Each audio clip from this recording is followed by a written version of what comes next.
Estas deslumbrantes estrellas de la Edad Dorada pudieron casarse con cualquier galán de Hollywood. Tenían a sus pies a los hombres más guapos, más ricos, más deseados del planeta, pero eligieron algo completamente diferente, algo que parecía incomprensible para el público que las adoraba.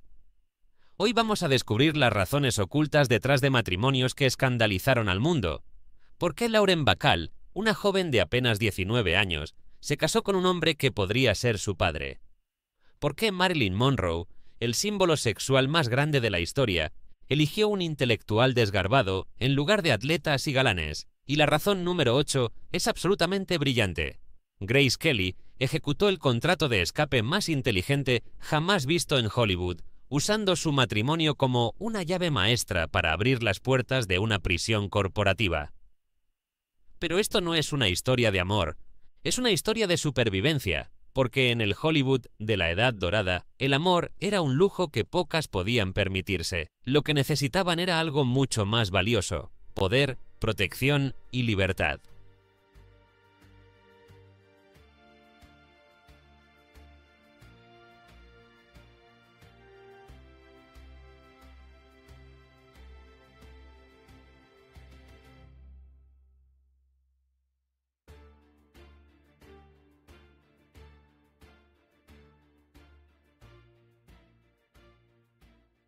Nuestro viaje comienza en el otoño de 1944, con una joven actriz de 19 años que acababa de llegar a Hollywood y necesitaba desesperadamente un escudo. Y lo encontró en el hombre más poderoso y peligroso de Warner Brothers: Lauren Bacall.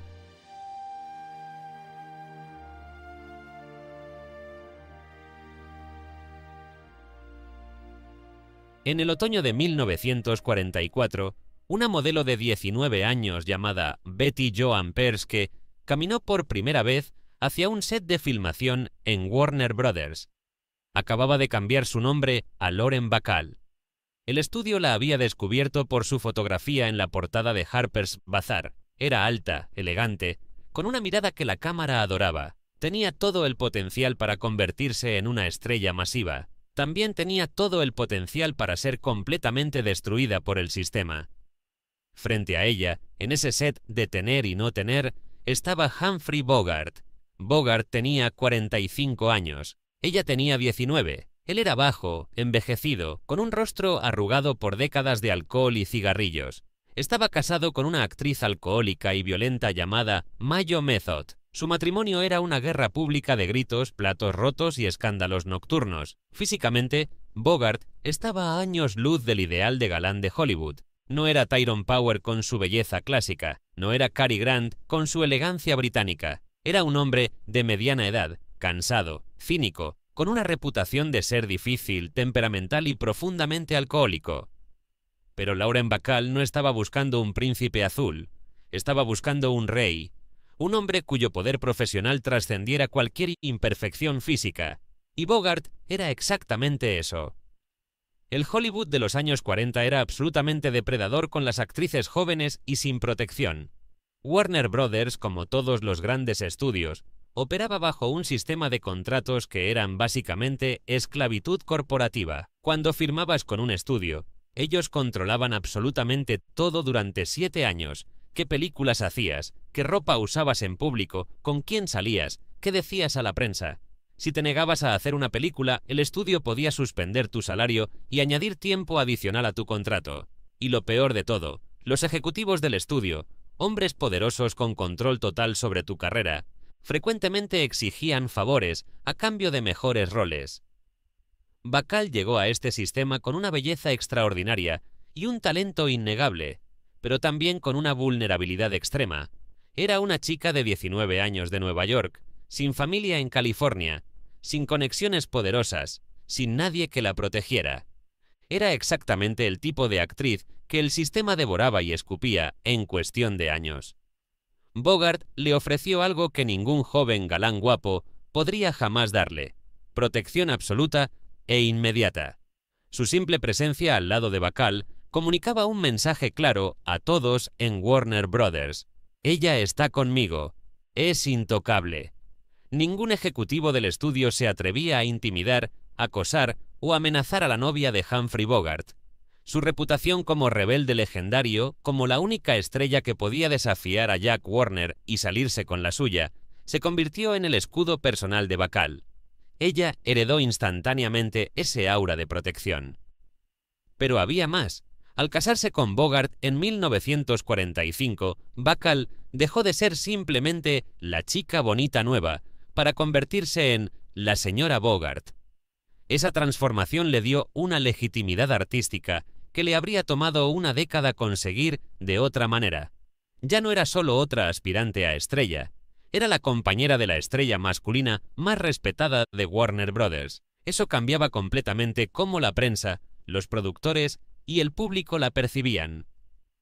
Además, Bogart se convirtió en su mentor profesional. Le enseñó cómo leer entre líneas de un contrato, cómo negociar con el estudio sin ser destruida, qué guiones rechazar y cuáles aceptar, cómo manejar a la prensa sin revelar demasiado, cómo sobrevivir en un sistema diseñado específicamente para explotar y descartar a actrices jóvenes. Él había estado navegando las aguas traicioneras de Hollywood durante 20 años. Conocía cada truco, cada trampa, cada jugada sucia, y le transmitió todo ese conocimiento a Bacall.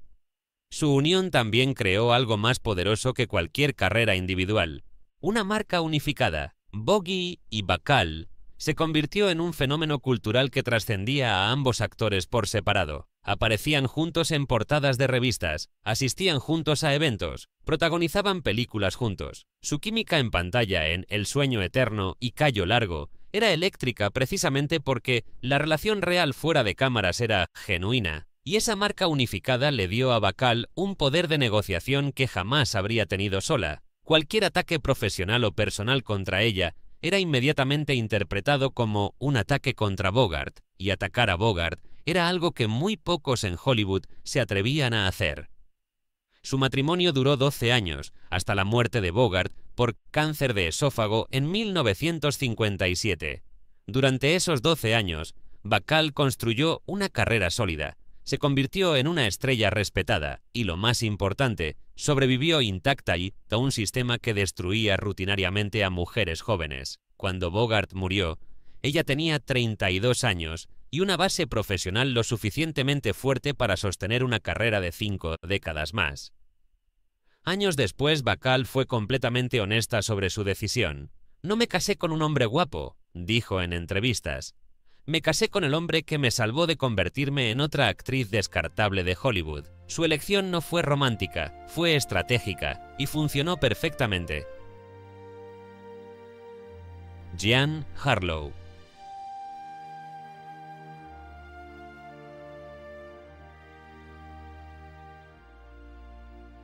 En 1932, Jean Harlow era la mujer más deseada del planeta. La rubia platino original. Su cabello, teñido con una mezcla de peróxido y jabón que casi la dejó calva varias veces, brillaba en la pantalla como metal líquido. Su cuerpo, filmado en vestidos de satén que se pegaban a cada curva, provocaba desmayos en audiencias de todo el mundo. Era el sex symbol definitivo de la era precódigo, cuando Hollywood todavía podía ser salvaje, provocativo y sexualmente explícito. Pero esa imagen pública era exactamente el problema. Las películas de Harlow antes de 1934 la mostraban interpretando prostitutas, mujeres de moral cuestionable, amantes destructivas. Su vida personal alimentaba los rumores, fiestas salvajes, relaciones escandalosas, comportamiento que la prensa sensacionalista devoraba. Para el público que amaba el escándalo, Harlow era perfecta, pero para M&M, su estudio, era una bomba de tiempo lista para explotar. Porque en 1934 llegaría el Código Hays, el sistema de censura moral que transformaría completamente Hollywood. De repente, todo lo que hacía a Harlow una estrella, su sexualidad abierta, su imagen provocativa, su aura de peligro moral, se convertiría en un pasivo masivo. MGM estaba aterrado. Harlow era su estrella femenina más grande, su mayor generadora de ingresos. Pero si el público estadounidense, especialmente el conservador del Medio Oeste, decidía que era demasiado inmoral para ser aceptable, perderían millones. La solución era obvia para los ejecutivos del estudio. Necesitaban blanquear su imagen inmediatamente. Y la manera más rápida de hacer eso era casarla con alguien respetable, alguien intelectual, alguien que hiciera que el público pensara: bueno, si un hombre serio y sofisticado se casa con ella, quizás no sea tan mala después de todo. Eligieron a Paul Bern. Bern era un ejecutivo de MGM, productor y escritor. Tenía 42 años, 23 años mayor que Harlow. Era delgado hasta parecer enfermizo, con un rostro que nadie describiría como atractivo. Era conocido en Hollywood como un intelectual, alguien que leía filosofía, hablaba varios idiomas, asistía a galas de ópera. Pero más importante que todo eso, era el confidente más cercano de Irving Thalberg, el hombre más poderoso de MGM, el genio de producción que básicamente controlaba el estudio. Para Harlow, el matrimonio con Bern en julio de 1932 no era una elección.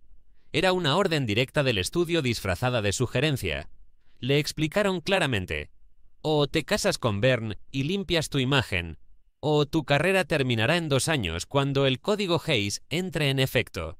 No había opción real. El matrimonio tenía objetivos claros y calculados. Primero, silenciar los rumores sobre su vida inmoral. Segundo, darle legitimidad intelectual al asociarla con un hombre culto y respetado. Tercero, y esto era lo que MGM realmente quería, tener control total sobre ella a través de su esposo. Bern era empleado del estudio. Reportaría directamente cualquier comportamiento problemático de Harlow.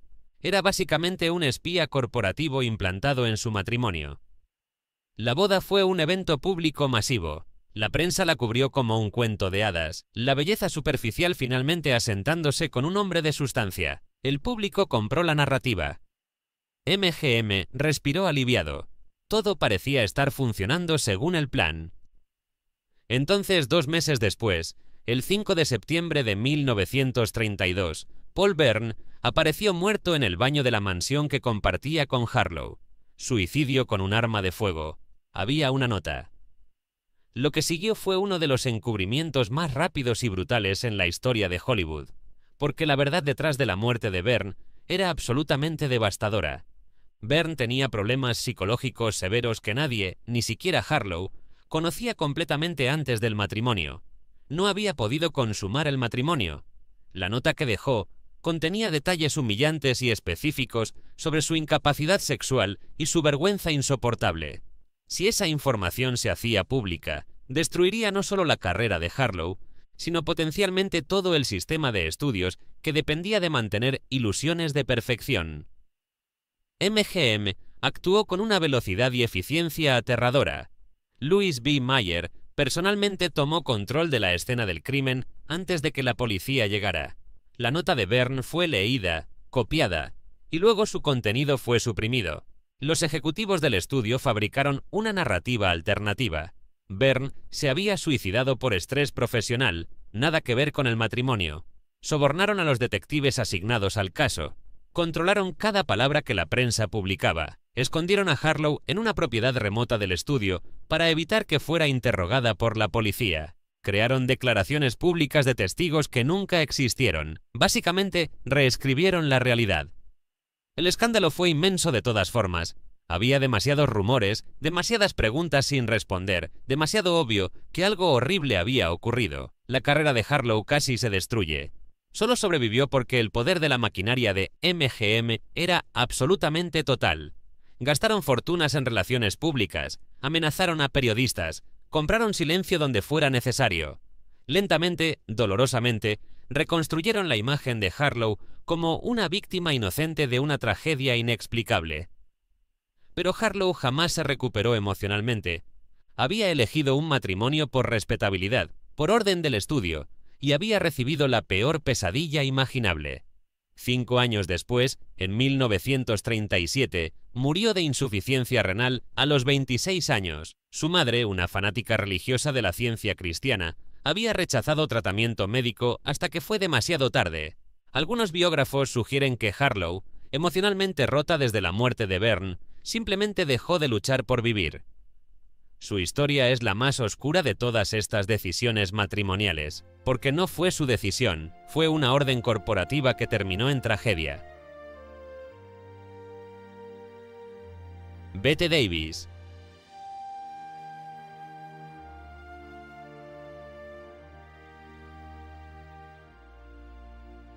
Bette Davis en 1940 era la actriz más poderosa de Warner Brothers. Había ganado 2 Oscars, peleaba con directores, rechazaba guiones, exigía mejores roles. Había demandado a Warner Brothers en 1936 intentando romper su contrato, y aunque perdió el caso, ganó el respeto de la industria por atreverse a desafiar el sistema. Era feroz, brillante, incansable. También estaba absolutamente exhausta. Las batallas constantes con Jack Warner la dejaban emocionalmente agotada. Su relación con su madre, Ruthie, era tóxica y codependiente. Ruthie vivía a través de la carrera de Bette, presionándola constantemente a trabajar más, aceptar más proyectos, nunca descansar. Davis sufría de ansiedad severa, insomnio crónico, y lo que ahora reconoceríamos como burnout completo. Estaba ganando todas las batallas profesionales, pero perdiendo la guerra contra su propia salud mental. Davis no necesitaba más poder, ya lo tenía. Lo que necesitaba desesperadamente era silencio, paz, un espacio donde pudiera dejar de ser Bette Davis, la guerrera de Hollywood, y simplemente ser una mujer que respiraba sin la presión constante de cámaras, estudios y expectativas. En 1940 conoció a Arthur Farnsworth. Farnsworth era un ex aviador comercial de Vermont. No tenía nada que ver con Hollywood. No tenía ambiciones de ser actor, productor o cualquier cosa relacionada con la industria. Era físicamente ordinario, ni guapo ni feo, simplemente un hombre promedio. No tenía el glamour de los galanes con los que Davis actuaba. No tenía el poder de los ejecutivos con los que peleaba. Era, en todos los sentidos, completamente normal. Y eso era exactamente lo que Davis necesitaba. Farnsworth vivía en la costa este. Cuando Davis no estaba filmando, podía escapar completamente de California, de Warner Brothers, de Hollywood, y refugiarse en una vida que no tenía nada que ver con estudios de cine. Con él no había conversaciones sobre contratos, sobre scripts, sobre próximos proyectos. Había conversaciones sobre el clima, sobre lo que cocinarían para la cena, sobre libros que habían leído. Era una normalidad que Davis jamás había experimentado. Farnsworth tampoco interfería con su carrera, nunca visitaba los sets, nunca opinaba sobre qué películas debería hacer, nunca intentaba aprovechar su fama para beneficio propio. Existía completamente fuera de ese mundo, y eso significaba que Davis podía compartimentar su vida de una manera que nunca había sido posible. Cuando estaba en Hollywood, era Bette Davis la estrella. Cuando estaba con Farnsworth, era simplemente Bette. Crucialmente, el hecho de que Farnsworth no fuera parte de la industria significaba que Warner Brothers no podía manipularlo. El estudio habitualmente usaba las relaciones personales de sus estrellas como herramientas de control. Si estabas saliendo con otro actor del estudio, ellos podían amenazar la carrera de tu pareja para controlarte a ti, pero Farnsworth no tenía carrera en Hollywood que pudieran amenazar. No le importaba lo que Jack Warner pensara de él.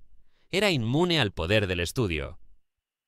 Durante 3 años, de 1940 a 1943, Davis tuvo algo que había anhelado desesperadamente: un refugio emocional, un lugar seguro lejos del circo constante de la fama. No era un gran romance apasionado, era algo más valioso para alguien en su posición, era paz. Entonces, en agosto de 1943, Farnsworth caminaba por una calle de Hollywood cuando repentinamente se desplomó. Fue llevado al hospital donde murió 2 días después de un traumatismo craneal masivo. La causa oficial fue una caída accidental, pero biógrafos posteriores han sugerido algo más oscuro, que Farnsworth había estado lidiando con depresión creciente, que el estrés de estar casado con una de las mujeres más demandantes e intensas del mundo, alguien cuya carrera absorbía todo el oxígeno de cualquier habitación, lo había estado consumiendo lentamente. Davis quedó devastada, pero también culpable. Pasó el resto de su vida preguntándose si su carrera, su intensidad, su necesidad constante de atención y energía, habían contribuido a la muerte del único hombre que había elegido precisamente porque no quería nada de ella, excepto que fuera ella misma. Había elegido un hombre que le diera normalidad, pero su vida jamás fue normal. Y esa contradicción fundamental quizás fue demasiado para que Farnsworth la soportara. La paz que Davis buscó terminó en tragedia, demostrando que incluso las elecciones más cuidadosamente calculadas pueden tener consecuencias impredecibles y devastadoras. Marilyn Monroe.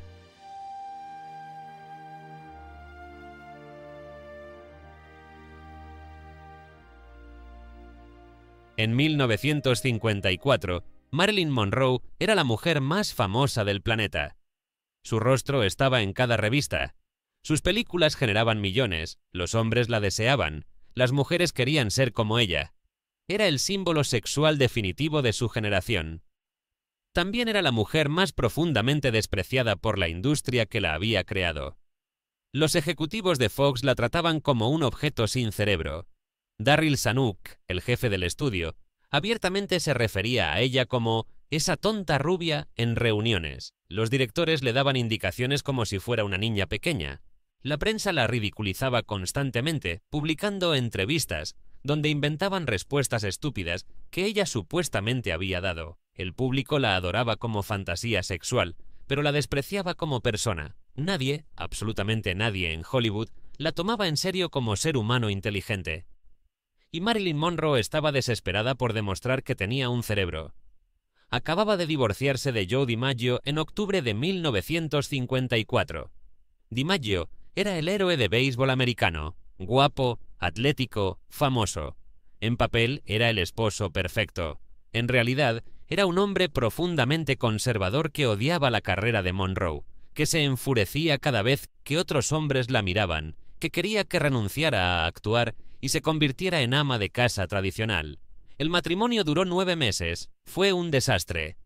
Monroe decidió que su próxima elección sería completamente opuesta. No quería otro atleta guapo, quería un genio intelectual, alguien cuya inteligencia fuera tan indiscutible que su asociación con esa persona demostrara que ella también tenía sustancia.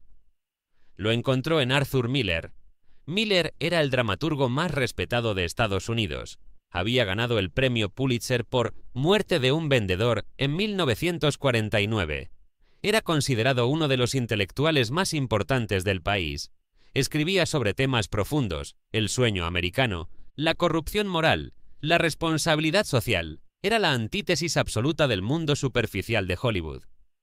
Físicamente, Miller era todo lo opuesto a DiMaggio. Tenía 40 años, era alto y desgarbado, con una cara que nadie describiría como guapa. Usaba anteojos gruesos, se vestía como profesor universitario con suéteres viejos y pantalones arrugados. Tenía una expresión perpetuamente seria, casi melancólica. No había nada de glamour en Arthur Miller, era pura sustancia intelectual. Y eso era exactamente lo que Monroe necesitaba que el mundo viera en ella. La lógica estratégica de Monroe era brillante. Si la rubia tonta de Hollywood se casaba con el intelectual más respetado de América, eso obligaría al mundo a reconsiderar su evaluación de ella.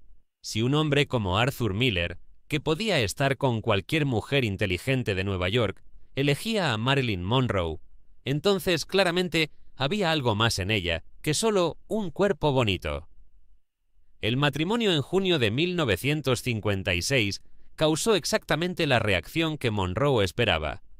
Las portadas de revistas gritaban sobre la belleza y el cerebro. Los artículos analizaban interminablemente la aparente contradicción de la pareja. ¿Qué veía él en ella? ¿Qué veía ella en él? El simple hecho de que el matrimonio pareciera tan improbable forzó a la gente a considerar que quizás Monroe no era quien pensaban que era. Miller le dio algo más que legitimidad intelectual. Le dio acceso a un mundo completamente diferente. Ella comenzó a leer los guiones que él escribía. Estudiaba teatro serio en el Actors Studio con Lee Strasberg. Se rodeaba de artistas, escritores, intelectuales de Nueva York. Intentaba construir una identidad separada de la rubia tonta que Fox había fabricado. Miller incluso escribió un papel específicamente para ella en Los Inadaptados, en 1961, diseñado para mostrar su rango dramático real. Era su oportunidad de demostrar finalmente que podía actuar, no solo lucir hermosa en pantalla. Pero el matrimonio fue un desastre desde el principio, porque Miller no había elegido a Marilyn Monroe, la mujer compleja, había elegido a Marilyn Monroe, la musa, la inspiración, el proyecto. Esperaba que ella fuera una musa tranquila y estable que lo inspirara creativamente. Lo que recibió fue una mujer profundamente traumatizada, con adicción a pastillas, con depresión paralizante, con una necesidad emocional tan profunda que ningún hombre podría llenar ese vacío. El momento en que el matrimonio realmente se rompió fue cuando Monroe accidentalmente leyó el diario personal de Miller. En él, Miller había escrito que ella lo decepcionaba, que había esperado a alguien diferente, que la realidad de vivir con Marilyn Monroe era agotadora y deprimente. Para Monroe, que había elegido a Miller precisamente porque creía que él la veía como algo más que un objeto, esa traición fue absoluta. Él la veía exactamente como todos los demás, como una decepción humana comparada con la fantasía. Se divorciaron en enero de 1961. Monroe murió 18 meses después, en agosto de 1962, de una sobredosis de barbitúricos que oficialmente fue clasificada como probable suicidio. Su estrategia había sido brillante, casarse con un genio intelectual para demostrar que ella tenía sustancia, pero la estrategia no podía curar el trauma profundo que la había perseguido toda su vida. No podía llenar el vacío que venía de una infancia de abuso y abandono. Arthur Miller no era su salvador intelectual. Era solo otro hombre que finalmente la vio como todos los demás, como una fantasía que decepcionaba cuando se convertía en realidad. Gabor.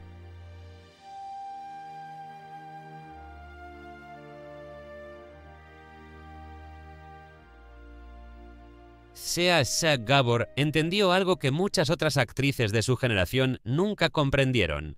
En Hollywood, tu apellido puede ser más valioso que tu talento. Gabor no era una gran actriz, de hecho era bastante mala. Apareció en docenas de películas y televisión, pero nadie recuerda ninguna de sus actuaciones. Lo que Gabor entendió era que la fama en sí misma, divorciada del talento real, podía ser una carrera completa si la manejabas correctamente. Y la manera más rápida de conseguir fama era acumular apellidos prestigiosos a través del matrimonio. Gabor se casó 9 veces en total. Cada matrimonio fue una transacción calculada. Cada esposo le dio algo específico que ella necesitaba en ese momento de su carrera. Pero el matrimonio más estratégico, el que realmente transformó su estatus social, fue con George Sanders de 1949 a 1954. Sanders era un actor británico conocido principalmente por interpretar villanos elegantes en el cine. Tenía una voz profunda y aristocrática.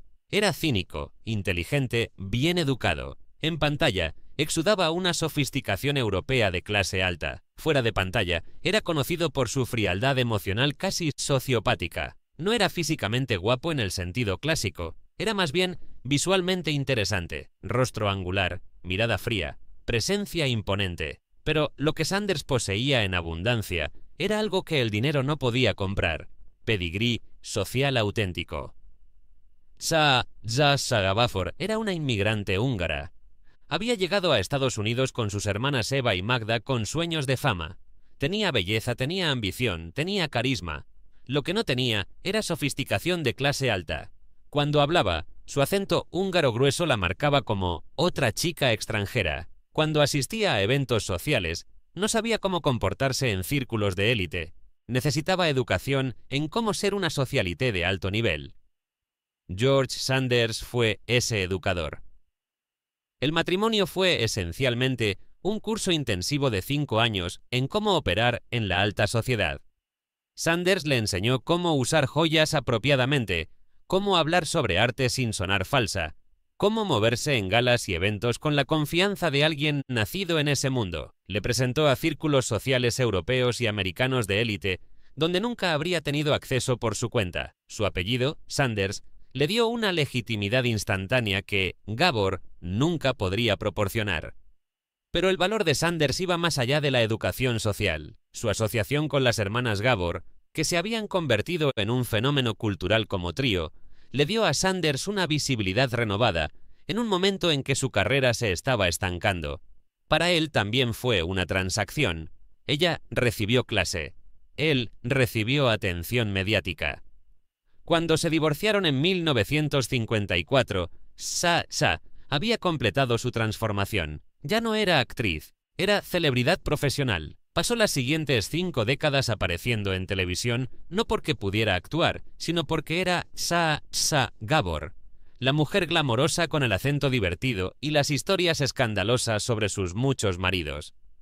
La relación Sanders-Gabor fue tan efectiva como transacción, que Sanders incluso se casó con Magda Gabor, la hermana de Sa, años después, en 1970. La conexión Gabor era tan valiosa en términos de visibilidad y red social, que literalmente volvió a la familia por más. Sa fue completamente honesta sobre sus motivaciones toda su vida. En entrevistas dijo abiertamente: «Nunca me casé por amor, me casé por títulos, por apellidos, por posición social». Trataba el matrimonio como lo que era para ella, una herramienta de negocios, y utilizó esa herramienta de manera más efectiva que casi cualquier otra persona en Hollywood. Su estrategia demostró algo que Hollywood no quería admitir: que con el apellido correcto y las conexiones correctas, el talento real era completamente opcional. Sa Gabor no podía actuar, pero murió famosa, rica y recordada. ¿Cuántas actrices talentosas murieron en la oscuridad? La diferencia fueron los apellidos que ella coleccionó como trofeos. Audrey Hepburn.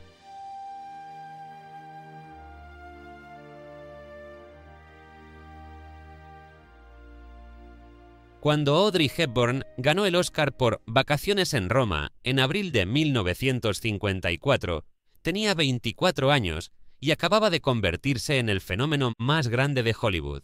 Su victoria era sin precedentes. Había vencido a actrices establecidas como Deborah Kerr y Leslie Caron en su primera nominación. La película había sido un éxito masivo. De la noche a la mañana, Hepburn se había convertido en la estrella más luminosa del firmamento de Hollywood. Y estaba absolutamente aterrada. La infancia de Hepburn había sido traumática de maneras que el público nunca supo completamente. Había crecido en Holanda durante la ocupación nazi, pasó hambre, vio a familiares ser ejecutados, desarrolló problemas de salud crónicos por la malnutrición severa. Cuando la guerra terminó, tenía 16 años y había vivido 5 años en terror constante. Ese tipo de trauma no desaparece. Deja cicatrices psicológicas profundas. Como resultado, Hepburn anhelaba desesperadamente estructura, seguridad, predictibilidad. El caos y la incertidumbre la paralizaban. Y Hollywood, en 1954, era puro caos. Paparazzi constante, demandas del estudio, presión pública masiva, expectativas imposibles. Cada decisión que tomaba era escrutinizada globalmente. Cada película que hacía tenía que superar a la anterior. La responsabilidad de ser Audrey Hepburn era psicológicamente insoportable para alguien con su historia de trauma. Necesitaba de alguien que tomara el control, alguien que le dijera qué hacer, alguien que le quitara el peso aterrador de tener que tomar decisiones constantemente. En 1954 conoció a Mel Ferrer. Ferrer era actor y director, 14 años mayor que Hepburn. No era guapo en el sentido tradicional, rostro delgado hasta parecer demacrado, expresión intensamente seria, presencia que muchos describían como siniestra. Pero Ferrer proyectaba algo que Hepburn necesitaba desesperadamente: control absoluto. Ferrer era autoritario, dominante, paternalista. Inmediatamente comenzó a tomar decisiones por Hepburn: qué scripts debería leer, qué ofertas debería aceptar, cómo debería manejar su carrera. Para muchas mujeres independientes, esto habría sido intolerable. Para Hepburn, traumatizada y abrumada, era exactamente lo que anhelaba. Se casaron en septiembre de 1954. Casi inmediatamente, Ferrer se convirtió en su manager no oficial. Controlaba qué películas hacía, decidía con quién trabajaría, organizaba su schedule completamente. Hepburn admitió públicamente que se sentía cuidada por Ferrer, que él la hacía sentir segura en un mundo que la aterraba. Pero lo que parecía protección desde afuera era, según muchos en Hollywood, manipulación calculada desde adentro. Insiders de la industria creían que Ferrer estaba usando a Hepburn para impulsar su propia carrera estancada. La dirigió hacia trabajo de teatro donde él podría brillar más que en cine.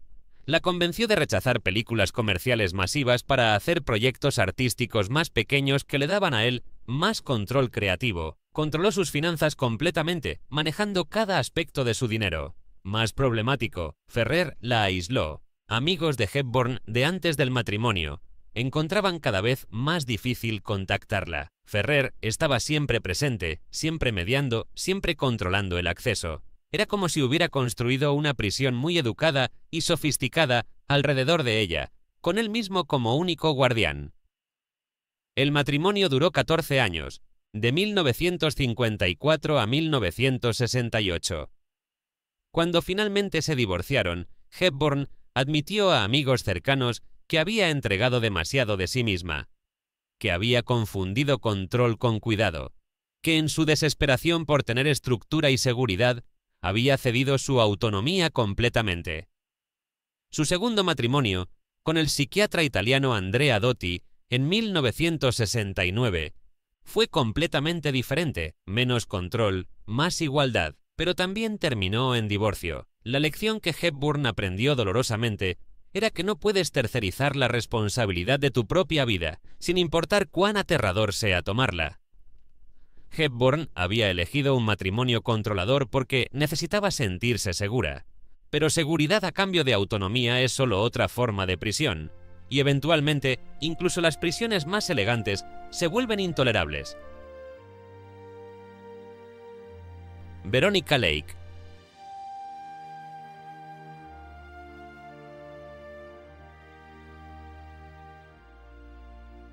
Veronica Lake en los años 40 era la definición visual de femme fatale. Su peinado característico peekaboo, donde su cabello rubio caía sobre un ojo, se convirtió en el look más copiado de la década. Su mirada misteriosa y su voz ronca la hicieron perfecta para el cine noir. Era una estrella masiva en Paramount Pictures. También era la pesadilla absoluta de cada ejecutivo del estudio. Lake era rebelde, difícil, destructiva. Odiaba que Paramount intentara controlar cada aspecto de su vida. Llegaba tarde a los sets solo para molestar a los directores. Rechazaba scripts abiertamente, sin diplomacia. Insultaba a productores en reuniones. Bebía en exceso y no intentaba ocultarlo. Su actitud básicamente era: soy una estrella.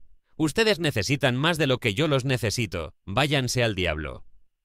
En el corto plazo, esta rebeldía funcionaba porque Lake era tan popular que Paramount tenía que tolerarla, pero estaba jugando un juego peligroso, porque los estudios tenían memoria larga y eventualmente todas las estrellas perdían su brillo. Cuando eso pasara, Paramount la destruiría por cada insulto, cada día de retraso, cada acto de desafío. Lake necesitaba un aliado en su guerra contra el sistema, y lo encontró en André de Toth. De Toth era un director húngaro que había llegado a Hollywood en 1943. Era conocido por dos cosas: hacer películas de acción sólidas y tener solo un ojo funcional. Una infección en la infancia lo había dejado tuerto, lo cual era una cruel ironía, ya que se ganaba la vida con un medio visual. Físicamente, De Toth no era atractivo. Era grueso, con cara de bulldog, temperamento explosivo, famoso por gritar en sets, pero tenía algo que Lake valoraba enormemente. Operaba en los márgenes del sistema de estudios. No era un director de contrato permanente. Hacía películas independientes o proyectos más pequeños. Respondía a menos jefes. Era, en esencia, un outsider, exactamente como Lake se veía a sí misma. Se casaron en 1944. El matrimonio fue una alianza de dos rebeldes contra un sistema que odiaban. De Toth dirigió a Lake en varias películas, incluyendo Ramrod en 1947. Su trabajo conjunto era bueno, a veces excelente, pero su actitud compartida de desafío hacia la industria fue su destrucción. Paramount eventualmente decidió que Lake era más problema de lo que valía. La dejaron ir de su contrato en 1948. De Toth, asociado tan públicamente con Lake y su reputación de difícil, encontró cada vez más difícil conseguir financiamiento para sus proyectos. Los grandes estudios lo veían como cómplice de la actriz que los había desafiado tan abiertamente. Para 1952, el matrimonio había terminado y la carrera de Lake estaba en ruinas totales. Cayó en alcoholismo severo, no conseguía trabajo en Hollywood, se mudó a Nueva York donde trabajó como camarera en hoteles baratos. En los años 60, la glamorosa estrella de los 40 estaba sirviendo bebidas en bares de mala muerte. Lake murió en 1973 a los 50 años en un pequeño apartamento en Vermont, prácticamente olvidada. Su muerte apenas fue noticia. Su historia es una advertencia sobre el costo real de la rebeldía en el Hollywood de la Edad Dorada. Sí, tenía razón en odiar el sistema de estudios. Sí, tenía razón en resistir el control corporativo de su vida. Pero el sistema era más poderoso que cualquier individuo, sin importar cuán famoso fuera. Al elegir un esposo que compartía y reforzaba su rebeldía en lugar de temperarla, Lake se condenó a sí misma.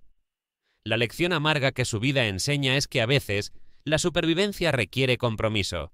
Y Lake, para su crédito y su destrucción, nunca estuvo dispuesta a comprometerse.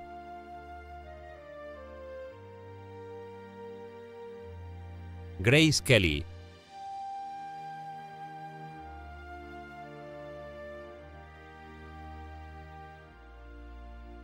Esta es la historia del movimiento estratégico más brillante jamás ejecutado contra el sistema de estudios de Hollywood.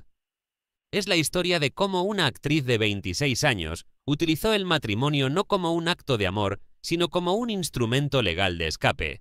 Y funcionó perfectamente. Grace Kelly, en 1955, estaba en la cima absoluta de su carrera. Había ganado el Oscar por La angustia de vivir en marzo de 1955. Era la estrella de las películas de Hitchcock más exitosas. La ventana indiscreta, Atrapa a un ladrón, Crimen perfecto. Era la personificación del glamour americano. Rubia, elegante, aristocrática, incluso siendo de una familia de clase media irlandesa de Filadelfia. Pero Kelly estaba profundamente infeliz, porque en 1950, cuando tenía apenas 21 años, había firmado un contrato de 7 años con Metro-Goldwyn-Mayer, y ese contrato era básicamente un documento de esclavitud corporativa. MGM controlaba absolutamente todo. ¿Qué películas hacía? ¿Cuándo las hacía? ¿Cuánto ganaba? Una fracción de lo que las películas generaban. ¿Con quién podía salir públicamente? ¿Qué ropa usaba en apariciones públicas? Cada aspecto de Grace Kelly como producto comercial pertenecía a MGM. El contrato no terminaba hasta 1957. Faltaban 2 años más de control total. Kelly había intentado negociar. Quería tiempo libre. Quería hacer menos películas. Quería privacidad. MGM se negó a todo. Ella era demasiado valiosa. Cada película con Grace Kelly generaba millones. El estudio jamás la dejaría ir voluntariamente. No había escape legal. Los contratos de los estudios habían sido probados en corte docenas de veces. Siempre ganaban los estudios. Si Kelly simplemente se negaba a trabajar, MGM podía suspender su salario y añadir tiempo al final de su contrato. Si intentaba trabajar para otro estudio o en otro país, MGM podía demandarla hasta la bancarrota. Era un sistema diseñado específicamente para ser inescapable. Entonces Kelly conoció al príncipe Rainiero III de Mónaco en el Festival de Cannes en mayo de 1955. Mónaco era un microestado en la Riviera Francesa. Rainiero era su príncipe desde 1949.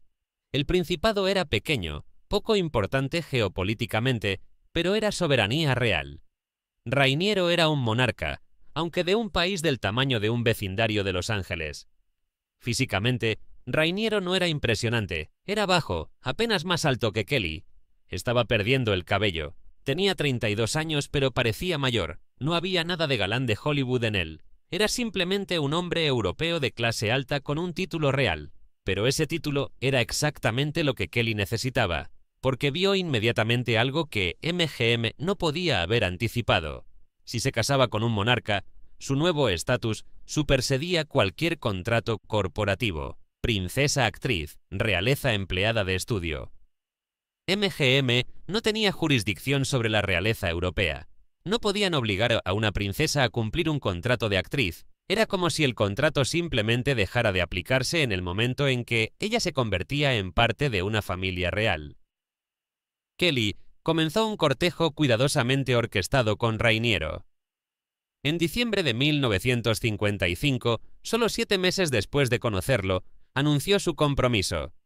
La noticia fue un terremoto global. La actriz más glamorosa de Hollywood casándose con un príncipe real. Era un cuento de hadas hecho realidad. MGM entró en pánico absoluto. Entendieron inmediatamente que estaban perdiendo a su estrella más valiosa y no había nada que pudieran hacer legalmente. Intentaron negociar. Le ofrecieron más dinero, mejores contratos, control creativo. Kelly rechazó todo. Intentaron amenazar con demandas. Sus abogados les explicaron que no tenían caso. No pueden demandar a una princesa por abandonar una carrera de actuación. En un último intento desesperado por salvar algo, MGM negoció que Kelly hiciera una última película antes de la boda, Alta Sociedad, con Bing Crosby y Frank Sinatra. Kelly aceptó. Fue su despedida de Hollywood. La boda en abril de 1956 fue el evento mediático del siglo. Más de 30 millones de personas vieron la transmisión. MGM tuvo que sonreír públicamente y actuar como si estuvieran felices por ella. Detrás de escenas estaban furiosos pero impotentes. Grace Kelly se convirtió en la princesa Grace de Mónaco. Vivió 26 años más hasta su muerte en un accidente automovilístico en 1982. Jamás regresó a actuar. Ocasionalmente recibía ofertas de papeles que le interesaban, particularmente de Alfred Hitchcock, quien la adoraba. Pero MGM había incluido una cláusula en su liberación. Si alguna vez actuaba profesionalmente otra vez, tendría que pagar penalidades masivas. Era su venganza final. Si no podían tenerla, se asegurarían de que nadie más tampoco. Pero Kelly había ganado. Había escapado del sistema que controlaba completamente a tantas otras actrices. Había usado el matrimonio como lo que esencialmente era, un contrato que superaba a otro contrato. Había convertido lo que parecía un cuento de hadas romántico en la jugada legal más brillante de su generación. La ironía es que el matrimonio mismo fue probablemente mucho menos romántico de lo que el público imaginaba. Kelly y Rainiero tuvieron 3 hijos, pero amigos cercanos sugieren que la relación fue más formal que apasionada. Kelly ocasionalmente expresaba nostalgia por actuar. Se involucraba en proyectos culturales en Mónaco como sustituto. Había escapado de una jaula, solo para descubrir que la vida como princesa tenía sus propias restricciones. Pero al menos eran restricciones que ella había elegido, y en el Hollywood de 1955, la simple posibilidad de elección ya era una victoria extraordinaria. Elizabeth Taylor.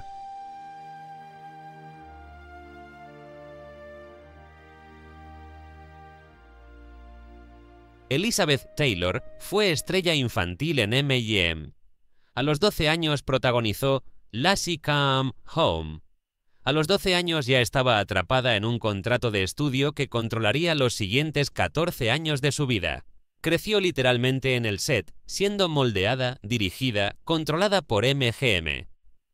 Para 1957, Taylor tenía 25 años y ya había estado casada 3 veces. Su primer matrimonio a los 18 fue con Nicky Hilton, heredero de la fortuna de hoteles, un matrimonio que MGM básicamente arregló como evento publicitario. Duró 8 meses y fue abusivo.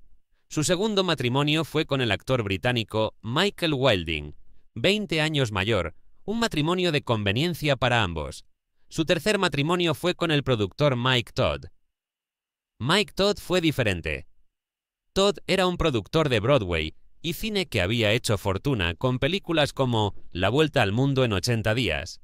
Era brash, ruidoso, grosero, absolutamente carente de refinamiento. Era bajo, grueso, con una cara que parecía haber sido golpeada varias veces. No había nada físicamente atractivo en Mike Todd según los estándares de Hollywood. Su apariencia era completamente secundaria a su personalidad masiva.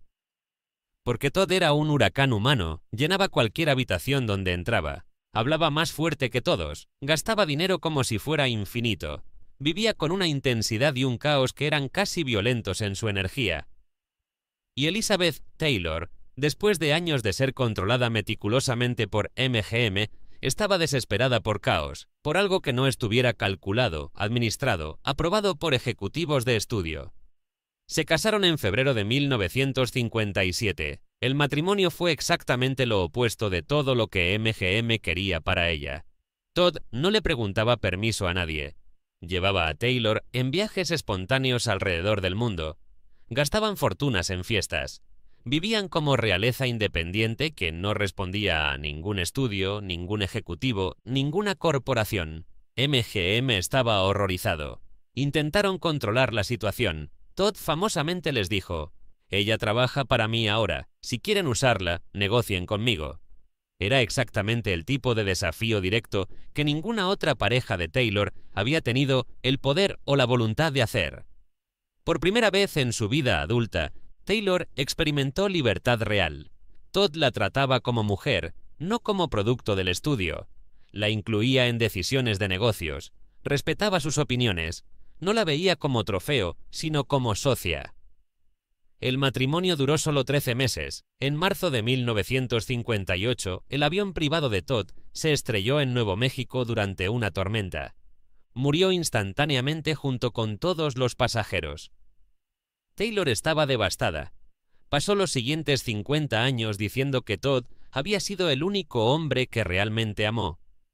Todos los matrimonios posteriores, y hubo varios más, fueron comparados con ese año de libertad caótica con Mike Todd. Ninguno estuvo a la altura. Su elección del hombre imposible había sido perfecta para lo que necesitaba en ese momento. Alguien lo suficientemente poderoso y lo suficientemente loco para desafiar completamente el sistema de MGM. Le dio 13 meses de libertad absoluta y 50 años de luto por lo que podría haber sido. La tragedia de Elizabeth Taylor fue que finalmente encontró exactamente lo que necesitaba, solo para perderlo casi inmediatamente, y pasó el resto de su vida buscando desesperadamente ese mismo sentimiento de libertad descontrolada en hombres que nunca pudieron igualar lo que Todd había sido.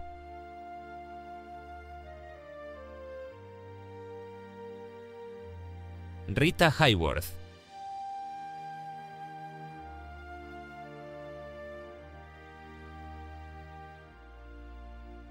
Rita Hayworth fue manufacturada. Esa es la única palabra que describe apropiadamente lo que Columbia Pictures le hizo. Ella nació como Margarita Carmen Cansino en Brooklyn en 1918. Su padre era bailarín español. Su madre era de los Ziegfeld Follies. Margarita era latina, de cabello negro, con rasgos que claramente mostraban su herencia hispana. Columbia Pictures, y específicamente su jefe Harry Cohn, vieron potencial en ella, pero no como Margarita Cansino, como algo completamente diferente. Lo que siguió fue una transformación brutal que hoy reconoceríamos como abuso. Cohn obligó a Margarita a someterse a electrólisis dolorosa durante más de un año para elevar permanentemente su línea del cabello y hacerla parecer menos étnica. Le hicieron teñir su cabello negro a un tono rojizo auburn que se convirtió en su marca registrada. Le cambiaron el nombre a Rita Hayworth, usando el apellido de soltera de su madre para borrar cualquier conexión con su padre español. El resultado fue Hilda, la diosa del amor americana con cabello de fuego. En pantalla era pura sensualidad estadounidense, pero dentro de ese cuerpo estaba Margarita Cansino, atrapada en una identidad que no reconocía, representando una mujer que no era. Hayworth odiaba profundamente a Harry Cohn, lo describía como un monstruo y un tirano. Cohn la trataba como propiedad personal, controlaba cada aspecto de su carrera, y lo peor de todo, la había obligado a borrar completamente su herencia, su identidad real, para convertirse en una fantasía manufacturada. Hayworth necesitaba desesperadamente que alguien la viera como Margarita Cansino, no como Rita Hayworth, alguien que valorara su mente, no solo su cuerpo. Alguien lo suficientemente poderoso para desafiar a Harry Cohn directamente. En 1943 conoció a Orson Welles. Welles era el director y actor más controvertido de Hollywood. Había causado pánico nacional con su transmisión de radio de La Guerra de los Mundos en 1938. Había revolucionado el cine con Ciudadano Kane en 1941. Era considerado un genio absoluto. También era considerado imposible de trabajar, egomaníaco, difícil, obsesivo. Físicamente, Wells era enorme en todos los sentidos. Alto, gordo, con una voz que llenaba habitaciones. No era guapo, era visualmente imponente, casi intimidante. Su presencia era abrumadora, y su intelecto era legendario. Podía hablar durante horas sobre Shakespeare, sobre política, sobre arte, sobre cualquier tema con una profundidad que dejaba a otros sintiéndose estúpidos. Hayworth eligió a Wells precisamente porque él era todo lo opuesto a lo que Hollywood había hecho de ella. Hollywood la había convertido en pura apariencia física sin sustancia. Wells era pura sustancia intelectual. Hollywood la trataba como objeto decorativo. Wells trataba a todos como iguales intelectuales o inferiores, pero nunca como objetos. Crucialmente, Wells fue el primer hombre en su vida que mostró interés genuino en su herencia española. Hablaba español fluido, apreciaba la cultura latina. Cuando estaba con Wells, Hayworth podía ser Margarita otra vez. Podía hablar sobre su padre, sobre su infancia, sobre la parte de sí misma que Harry Cohn había intentado enterrar. Se casaron en septiembre de 1943.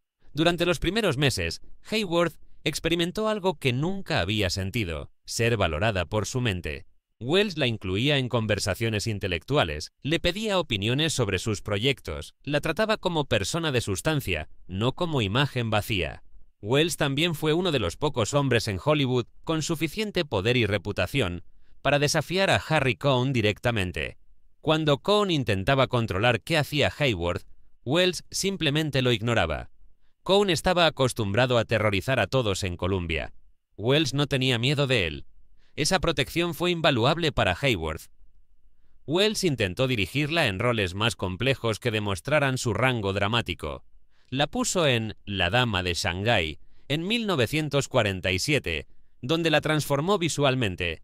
Cortó su famoso cabello largo, lo tiñó de rubio platino. Era su manera de decir: ella no es solo Hilda, puede ser cualquier cosa. Pero el matrimonio fue un desastre desde otros ángulos. Wells era infiel constantemente. Su ego era tan masivo que consumía todo el oxígeno de la relación. Sus proyectos cinematográficos eran brillantes pero caóticos y frecuentemente no rentables. La presión de Columbia Pictures sobre Hayworth continuó sin importar lo que Wells hiciera. Se divorciaron en noviembre de 1947, después de 4 años de matrimonio, pero Hayworth nunca se arrepintió de haberlo elegido. Años después dijo en entrevistas que Wells había sido el único hombre que realmente la había visto, que con todos los demás hombres en su vida, ella había sido Rita Hayworth la imagen. Con Wells había sido Margarita Cansino la persona. Su elección no salvó su carrera, no curó su dolor, pero le dio 4 años donde alguien finalmente valoró lo que había debajo de la máscara. Y para alguien que había pasado años sintiéndose invisible dentro de su propia imagen famosa, eso era invaluable.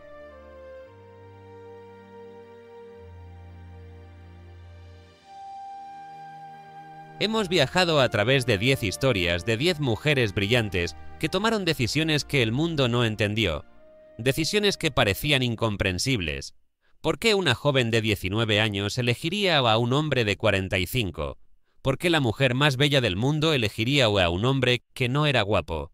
¿Por qué una estrella en la cima de su carrera renunciaría a todo por un título real? Pero ahora entendemos la verdad. Estas no fueron decisiones de amor. Fueron decisiones de supervivencia. Fueron movimientos estratégicos en un juego donde las reglas estaban diseñadas para destruirlas.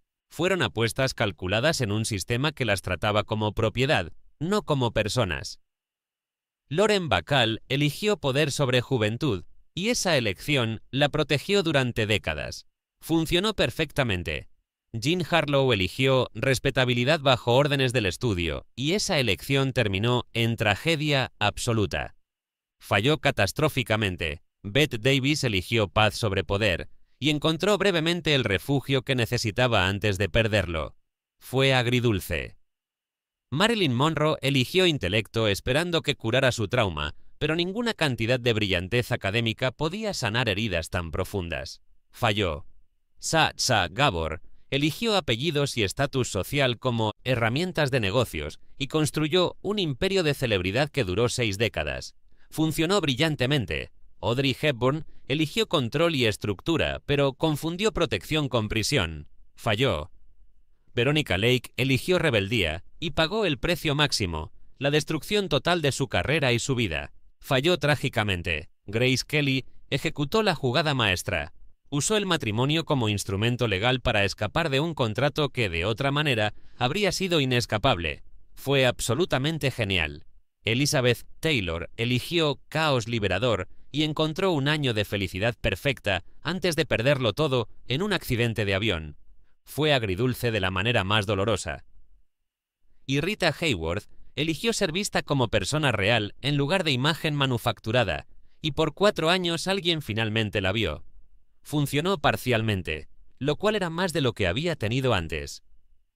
Algunas de estas apuestas funcionaron, otras fallaron espectacularmente, pero todas fueron intentos de mujeres inteligentes de tomar control de las únicas decisiones que el sistema de estudios no podía controlar completamente: con quién se casaban y por qué. Porque en el Hollywood de la Edad Dorada, cuando firmabas un contrato con un estudio, cedías casi todo: tu imagen, tu nombre, tu tiempo, tus roles, tu ropa, tus palabras. Tu vida pública completa pertenecía a la corporación. Lo único que todavía era técnicamente tuyo era tu vida personal, a quién amabas, con quién te casabas. Y estas 10 mujeres usaron ese pequeño espacio de autonomía de la manera más inteligente posible. Convirtieron el matrimonio de institución romántica en herramienta estratégica. Eligieron esposos no por amor, sino por lo que esos hombres podían darles: protección, legitimidad, libertad, visibilidad, paz, escape. ¿Significa esto que eran frías calculadoras sin corazón? No. Significa que eran sobrevivientes brillantes en un sistema diseñado para explotarlas hasta que se rompieran. Significa que entendieron que en un mundo donde casi todo estaba fuera de su control, tenían que maximizar el valor de las pocas decisiones que aún podían tomar. Y aquí está la verdad más importante: no deberíamos juzgarlas por estas decisiones, deberíamos admirarlas, porque tomaron un sistema brutal que las trataba como mercancía y encontraron maneras de navegar, resistir, a veces escapar. No siempre funcionó, pero el simple acto de intentar tomar control de sus propias vidas en cualquier forma posible requirió un coraje extraordinario. Cuando vemos sus películas ahora, décadas después, su belleza en pantalla es innegable. Pero sabiendo las historias detrás de esas sonrisas perfectas, esa belleza significa algo diferente. No es solo apariencia física, es fortaleza, es la capacidad de mantener ese glamour intacto mientras batallas privadas devastadoras se libraban detrás de escena. Es el poder de actuar no solo en las películas, sino en la vida real, representando el papel de estrella feliz mientras negociaban su supervivencia. Sus matrimonios no fueron cuentos de hadas, fueron contratos de negocios, fueron jugadas estratégicas, fueron intentos desesperados de encontrar algo, cualquier cosa, que les diera poder en un mundo que quería quitárselo todo. Y en esa capacidad de convertir incluso el matrimonio en herramienta de supervivencia, encontramos no su debilidad, sino su fortaleza más profunda. No eran víctimas pasivas, eran estrategas activas, no estaban esperando ser salvadas, estaban salvándose a sí mismas de la única manera que el sistema les permitía. Eso no es una historia triste, es una historia de poder, de inteligencia, de mujeres que se negaron a ser simplemente lo que Hollywood quería que fueran y encontraron maneras, a veces exitosas y a veces no, de definirse a sí mismas. Si estas historias te impactaron, si cambiaron la manera en que ves a estas estrellas clásicas, necesito que hagas algo ahora mismo. Suscríbete a este canal, porque hay cientos de historias más como estas, historias de poder, supervivencia y estrategia que Hollywood intentó enterrar, historias de mujeres brillantes que fueron mucho más complejas que las imágenes que vemos en pantalla. Y déjame un comentario ahora mismo diciéndome, ¿cuál de estas 10 decisiones te sorprendió más? ¿Fue la jugada maestra de Grace Kelly usando el matrimonio como escape legal? ¿Fue la tragedia de Jean Harlow? ¿Fue la honestidad brutal de Sacha Gabor tratando el matrimonio como transacción de negocios? Y más importante, ¿qué otra actriz de la Edad Dorada quieres que investigue? ¿Joan Crawford? ¿Greta Garbo? ¿Katharine Hepburn? ¿Vivien Leigh? Dime en los comentarios. Los nombres más votados se convierten en los próximos videos. Tu apoyo mantiene vivo este canal que cuenta las verdades que Hollywood pasó décadas intentando ocultar. Cada vista, cada comentario, cada suscripción me dice que hay audiencia para historias reales, no solo para mitos de Hollywood. Nos vemos en el próximo video donde revelaremos más secretos de la Edad Dorada. Hasta entonces, nunca olvides que detrás del glamour siempre hubo estrategia. Detrás de las sonrisas perfectas siempre hubo batallas, y detrás de las estrellas siempre hubo mujeres reales luchando por sobrevivir. Gracias por ver. Ahora ve y suscríbete.